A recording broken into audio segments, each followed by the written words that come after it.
Hey, what's up, officially? Unofficial geeks. I am Carrie Quinn, and this is your Spoilertastic Weekly Comic Roundup. We got a quick one this week. I'll try not to keep you guys too long.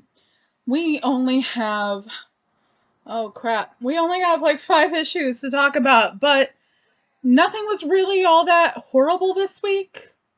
But, we definitely have a definite winner here, and we'll get to that. If you're new here, usually what I do is I do a spoilertastic weekly roundup of the comics I read this past week. So if you are not up to date, especially on DC Comics, please pause this video, come back later when you are, and we'll talk. Or if you don't mind getting spoiled, stay here and check us out. As always, please like, share, comment, let me know what you thought of this week's comic books. And here we go. We're gonna go for it. We're gonna do this. We're gonna get into it right now. Anyways, here we go. So like I was saying earlier, we go from the least liked to the best liked. This week, nothing really stands out as being completely stinky. There are things about some of these books, but we'll talk about them. Nothing really horrible. Just a very light week. Okay. Next week promises to be a little bit heavier. So we'll get into it. We'll get into it. Okay, guys. So the first issue we're going to talk about is Crush and Lobo, and I would like to tell you, yes, I am not a savage. I need to buy more bags and boards, and I haven't been to the store where I normally buy my bags and boards, so that would be why floppies look floppier than usual on my show this week. But anyways, Crush and Lobo, number 7. We're nearing the end of this limited series run that I've mostly liked up until, well, yeah, I mean, I still kind of liked it. This issue is obviously my least liked one, but that's okay. It still, like I said, wasn't horrible. One of the things that I'm worried about here is we've got, okay, so let's start from the beginning. We've got Crush, who's our hero. Her father, Lobo, she has to bring him back into the jail that he escaped from and made her take his place. Or else they'll both be in trouble, apparently.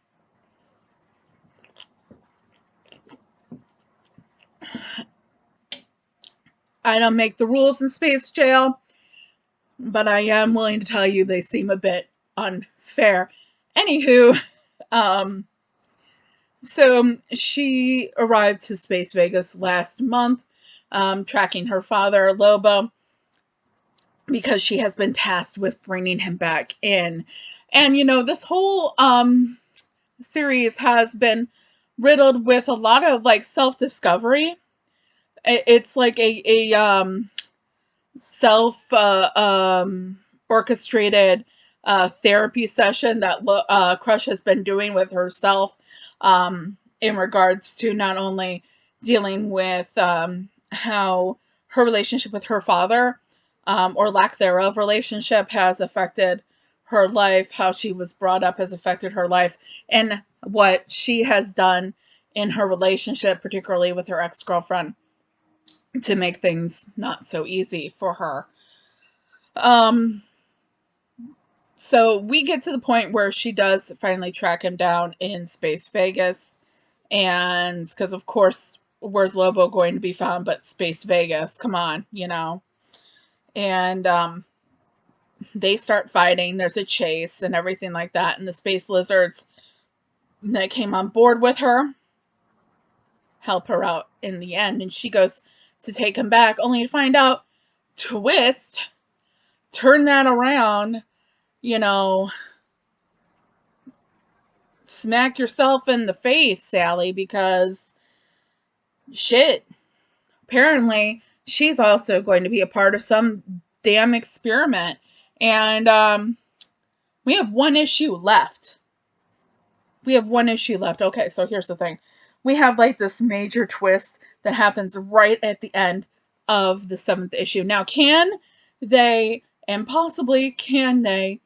wrap this all up with this twist that came at the end of issue 7 in one issue and resolve all the issues that have been going on from within the story, personal and external? I don't know. I'm going to have faith that they can do this. I am. I'm going to have faith that they can do it. And if they don't, well, then at least I warned myself ahead of time. Or this could be one of those situations like where we're going to talk about later with another particular issue that we read this week, that maybe, just maybe, they're holding off and hoping they get more issues. I would not be opposed to it. I have enjoyed Crush and Lobo up to this point. So we'll see. Can they wrap this up after that twist at the end of 7, where she is being knocked out and becoming part of an experiment? Or will they get more issues? Or will they just screw the pooch completely? Because that's also a possibility. They could screw the pooch completely in the end of this limited series. So far, it's been pretty darn good. So I'm faithful that they're not going to screw the pooch on this one. But you know, it's happened before. Okay, so the next issue we're going to talk about, this is actually the last issue I read this week. And when I say last issue I read, man, I had this down to the wire. I literally finished this, like right now it's 7:24 on a Sunday evening. I literally finished this darn thing at, so I would say probably about 4:15. 4:15 I finished this. This is the last issue. I left this until the end. Interesting feeling moments, especially with, you know, everybody is kind of like, hey, everybody, it's like, you know, we survived Fear State, yay! And, Oracle is talking to Batman, and she's like, man, do you ever just, you know, freaking relax? Do ya? And, you know, Batman is just like, you know, why relax, you know, and everything. And he goes and he does something at the Billionaire's Ball, which the Billionaire's Ball has been infiltrated by some villain mercenaries. And the theme of the Billionaire's Ball was villains. Gotham villains. Okay, like, let me get to the page. Hold on, because I'll tell you, because there's a banner. Billionaire's Ball, Villains of Gotham. Okay, so he goes in, he saves the day, of course.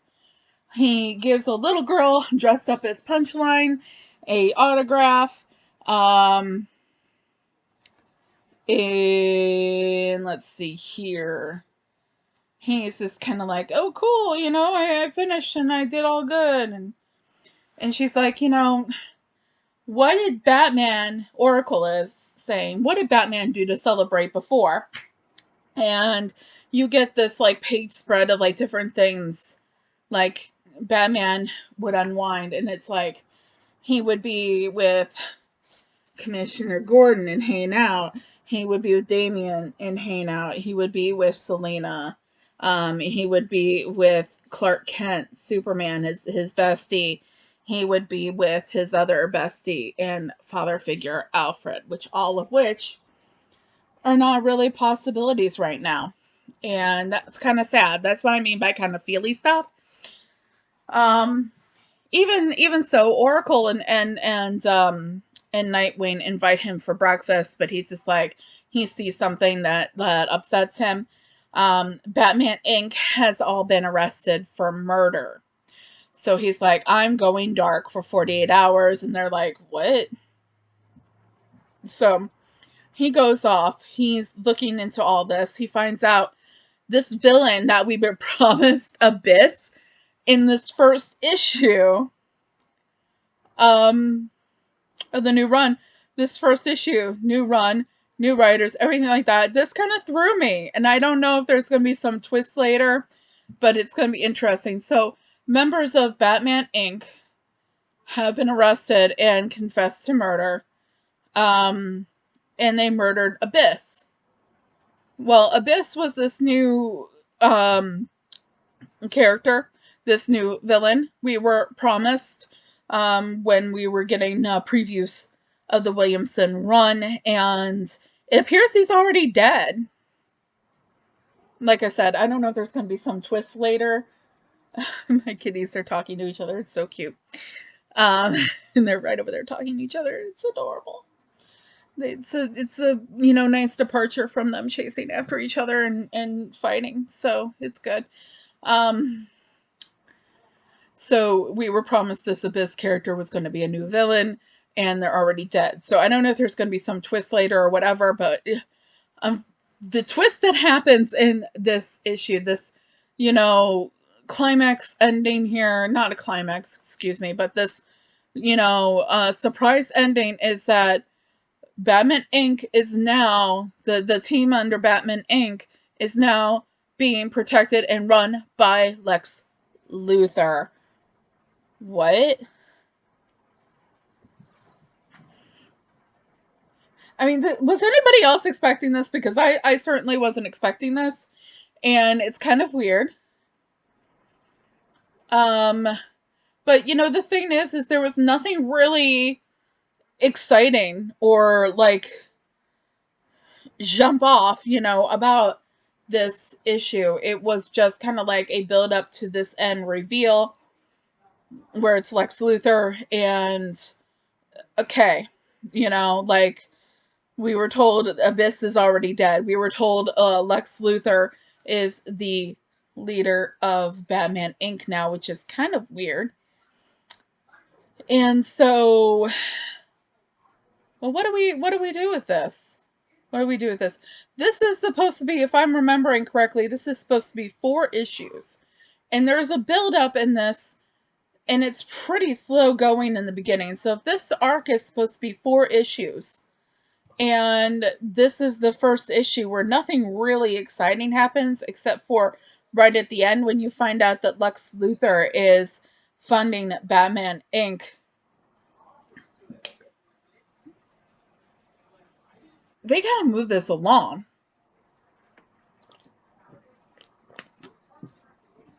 I mean, we do have stuff coming up with Batman that we've heard about just coming up in springtime, where Williamson is going to be writing, because Williamson is writing Deathstroke Inc., writing Robin, and he's still going to be writing Batman, apparently. They have a plan. There's going to be a little bit of an event. I know, guys. Another freaking event. And this is actually going to be on the coattails of Shadows of the Bat, which is going to be a Detective Comics only type of mini event that's going to be weekly, very, very soon, apparently. It's going to be having to do with Arkham Tower. But, anywho, it seems like event after event after event. Guys, cool your freaking jets. Okay? Seriously. Are you that upset that everyone seems to be so upset and not liking Fear State and finding problems around Fear State that you're like, crap, guys, we're gonna have another event. Fuck, gotta have another event. They think we're not good at events. We're gonna have to have another event. And this is also on top of the fact that DC is going to have another event involving Wonder Woman, which, okay, I'm not so upset about that. I'm not so mad at that because Wonder Woman is getting an event where it's mostly just always Batman. Gotham Comics getting events. Wonder Woman's getting an event, so I'm not mad at you for that. But, we have Fear State, which, there were elements of it that were good, but mostly screwed the pooch. Then we have Shadows of the Bat that's going to be coming is going to be just Detective Comics.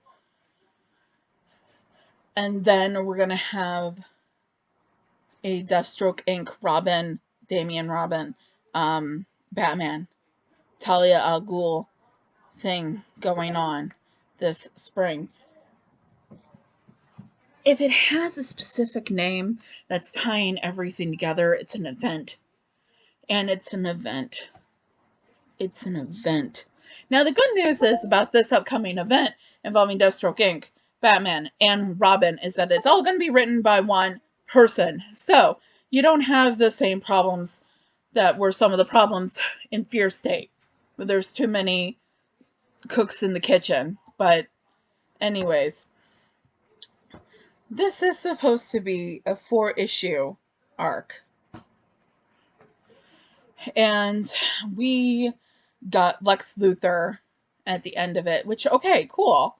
But it would have been nice that if it was something that happened maybe halfway through the issue, if they'd gotten to it, not dawdled around by doing the billionaires, club. And like, what was the point of that?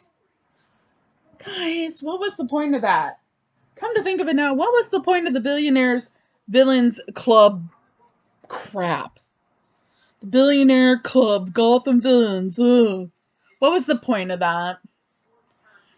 We could have had Lex Luthor in the middle of the goddamn issue. And then did something even bigger to, like, maybe blown something up. Like, more blow up. Like, is that too much to ask? What was the point of the billionaires, Gotham Screw it. Let's move on. Guys, okay, so the next thing we're going to talk about is we're going to talk about the Superman Son of Kal-el 2021 annual. Another one involving Lex Luthor, but I kind of enjoyed it more than Batman. So, we have kind of a flashback involving Clark Kent Superman and Lex Luthor. And it's kind of one of these things where we have also, we have that kind of building a little bit of an idea that you're going to have to, like, if you're noticing what's going on, if you're getting it, if you're jiving and you're vibing with what you're reading, you're going to get why we saw that early on instead of it just jumping into the story involving the delivery of the message by Batman to John. So we have the delivery of that message, and basically it's John. He gets to interact with his father, and on his way, he just notices, like, there's more about the whole idea of John wanting to be kind of a different kind of Superman, in the idea of being concerned about climate change and the little, thing about Gail the polar bear, with Gail Simone and everything like that. If you Twitter, Gail Simone, check it out. They were actually talking about that on a chat that I was about earlier today. I watch usually every Sunday. Comics Will Break Your Heart. They do a Sunday chat, or a Sunday show, and they have a live chat. It's really cool. You should join it if you've never done that. Good conversation. But you have, you have him, talking more about, the kind of Superman he wants to be. And so then Lex Luthor is kind of, resurfacing and doing his thing. And John's like, you know what? I'm going to use this bastard to my advantage. Without even really thinking that it could blow up in his face. And technically it has not blown up in his face yet, but we have a situation where John goes and he learns how to play chess in 10 minutes because he's really fast, and he beats Lex Luthor. And basically what he's doing is he's like, you know what, Lex, I'm going to appeal to your narcissistic side, and I'm going to get you to want to save the planet. Okay. Cool. Except for the fact of the matter is, if you cruise on back to the beginning of the issue, when Lex is interacting with Clark Kent Superman, basically, it gets reiterated that as far as Lex Luthor is concerned, the greatest threat to the planet Earth is Superman. So what does Lex do? He calls President Bendix and is like, hey, I want to talk to President Bendix about this, which we already know President Bendix is not a good dude when it comes to Jonathan Kent. So we're moving on down the line. We got 2 more issues to talk about. So let's get into Dark Knights of Steel number 2. Okay, so where we last left off, the Archer, who is basically Green Arrow in this, has killed Jor-el, and Jor-el had just told Bruce Batman, the Dark Knight, who is actually a knight in this. It's kind of cool. Really big secret. Basically, it's Bruce, I am your father. And nobody knows except Bruce now because, well, Jor-el took an arrow to the eye. So fantastic. Okay, so Batman, the Knight, rides to find the Archer, and he captures him. Now, what's really cool about this is kind of the guy that is his partner that always rides with him is like the Dark Knights of Steel version of Alfred. It's really cool. So you have this older knight, with the younger knight of the Dark Knight of Batman. It's pretty cool.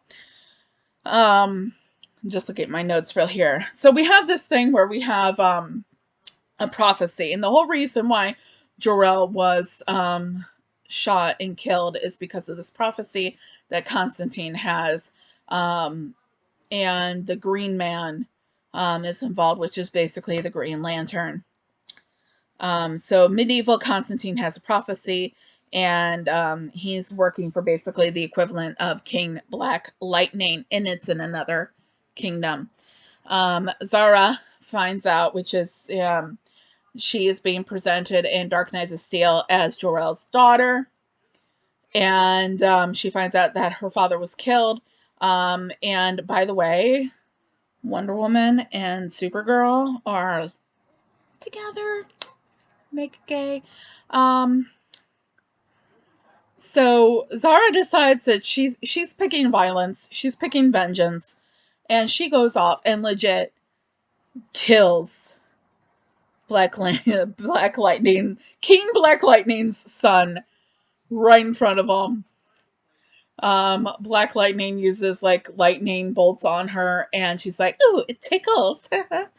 And this is all while everyone, she hasn't even gotten home yet. This is all while everyone in the Jor-el Superman camp kingdom is all basically like, well, we don't want to be violent, we don't want to choose violence, but we gotta be responsible about this because war sucks. And all this is going on where they're sitting there, like you have Harley Quinn being an advisor and jester, which is pretty cool. And you have all this going on where they're kind of debating all of this. Like, war is bad. We don't really want to go to war. But your king was killed. It's pretty obvious how it goes down. And you don't want to go to war? Come on, guys. Come on. Okay, that seems weird. I'm thinking about it now. It seems weird. Yeah. But anyway, so all this is going down where they're like debating, what do we do? There's medieval Amanda Waller. There's all kinds of stuff, right? And you have all this going down, and Zara is like, I'm going straight over there, and I'm going to rip the wall off the building. I'm going to take the dude, and I'm going to drop his ass. Falls to his death. Basically. Yeah. Yeah, so that's kind of like where it's left off.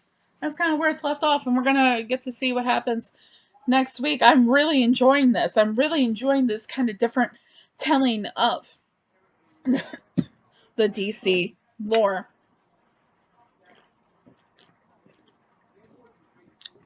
And if this works out, we're gonna probably get more really great writing like this, because DC News this week, Tom Taylor signed an exclusive contract with DC.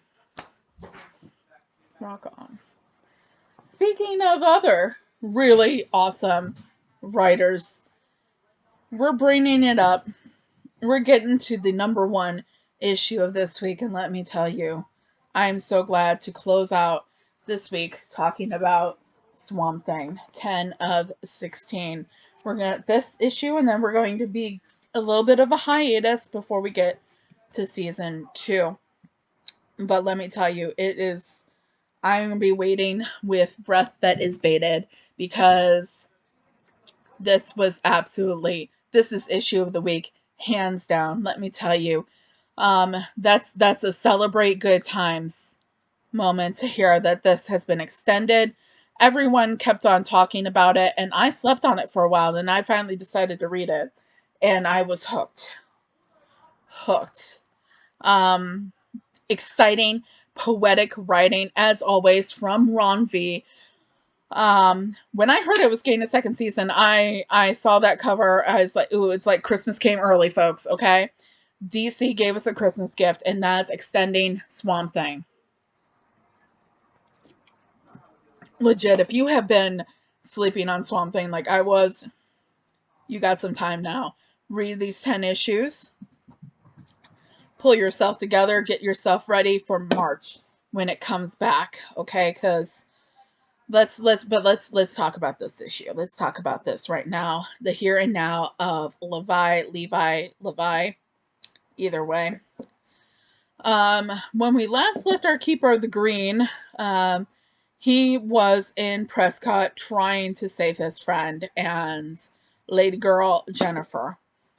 And was involved in a drag-out fight with his brother, whom had also taken on aspects of nature, like his brother. Yeah. So I'm just like using my notes here, because I really just, there's a beautiful monologue, involving, over top of the fighting, that's told from the perspective of Levi, Swamp Thing, and, when Prescott's big bad dude releases, the head of Prescott, releases the slow moving nitrogen, to kill both of them. Levi envelops his brother and gets knocked out, and he ends up in a dream state, and he's visited in that dream state by former avatars of the Green and the spirit of Swamp Thing. It's such a beautiful, beautiful moment. And which they ask him, he's like telling him about everything, the spirit of Swamp Thing, is like, this is the purpose, and this is why we're here, and this is why we chose you. Now rise, Swamp Thing. And it's just, I'm like a little, I don't think you can tell, but I'm getting a little bit of goosebumps just even thinking about the writing in this issue. It's just we get the freaking Prescott dudes that are now, after that, pulling in Jason Rudrow, okay, as they discovered what looks to be an avatar of the desert. Okay, so you guys remember that crazy old dude, from way back in the beginning of the series? It's him. It looks like he's like, they're not actually coming out and saying he's the avatar of the desert, but the thing is it's kind of like, you have like the avatar of the Green, which is Swamp Thing, right? So then this guy, it seems like he could be like the avatar of the desert, and they are studying him in laboratory, And yeah, it's him. And now we wait. It's really cool. I think that they're bringing in Jason Woodrow. I would like to possibly see the gardener possibly become involved in this because of the uh, the connection to Jason Woodrow and all those experiments that they talk about in Batman Secret Files, the gardener. Also, I would definitely love to see more Poison Ivy action, since we were told that we're going to be getting more Poison Ivy action via the villains special last week.